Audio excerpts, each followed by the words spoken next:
Good morning, members of the public, council members, chair. My name is Mark Sheehan. I'm here testifying as president of the Haiku Aina Permaculture Initiative, which is an attempt to really reclaim depleted soil through soil science.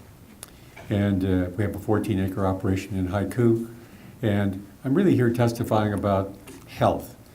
Just like the issues with big tobacco, we knew 50 years before bans, restrictions came on tobacco, it was known by the companies who produced it that it had horrific effects, but they were able to confuse people and have scientific experts say there were no harmful consequences. You have an opportunity in the weeks ahead to delve into the deeper issues of the health consequences. The health consequences of using genetically engineered crops and the massive use of pesticides associated with them accumulate over time.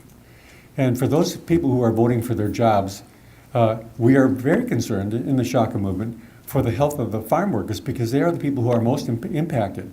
We know this from the studies that have been done in California and the health impacts on farm workers in California. We are using far more pesticides here because of the 3 or 4 crops that the companies and biotech companies here are able to get from our favorable climate. That these massive use of pesticides are having a tremendous impact on people, particularly on the unborn. There's a point in the birth cycle where the fetus is producing 1 million cells a second. So very, very minute quantities of chemicals are able to disrupt they're called endocrine disruptors, are able to disrupt the birth process, which is why you see so many changes. You have miscarriages, birth defects, and we talk about autism. Maybe that's probably the single one. When I was born, 1 in 100,000 people had autism. Wasn't even known about. In 1981, it was 1 in 10,000. Today, it's 1 in 68,000.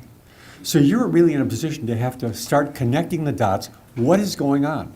Just look at the disease rates. We don't have good statistics because not all the states do it. But there are statistics out there that show you the mounting evidence. Talk about chemical use. Roundup, in 16 years, from 1996 to 2011, the increase of Roundup use went up 6,100%. So it's the massive use of not just one pesticide, and by the way, Roundup is several. It's glyphosate, one of the most studied, one of the most toxic chemicals known, and the chemicals that are used with them have cumulative effects, and when they are used with atrazine, chlorpyrifos, paramethrin, and these others, as they're used on these farms, are having long-term devastating effects on the farm workers. We need some farm worker justice, and I'm here to appeal to you to spend the weeks ahead delving into the scientific research showing the harmful long-term and accumulative effects of these chemicals and the genetically engineered crops. Thank you. Thank you.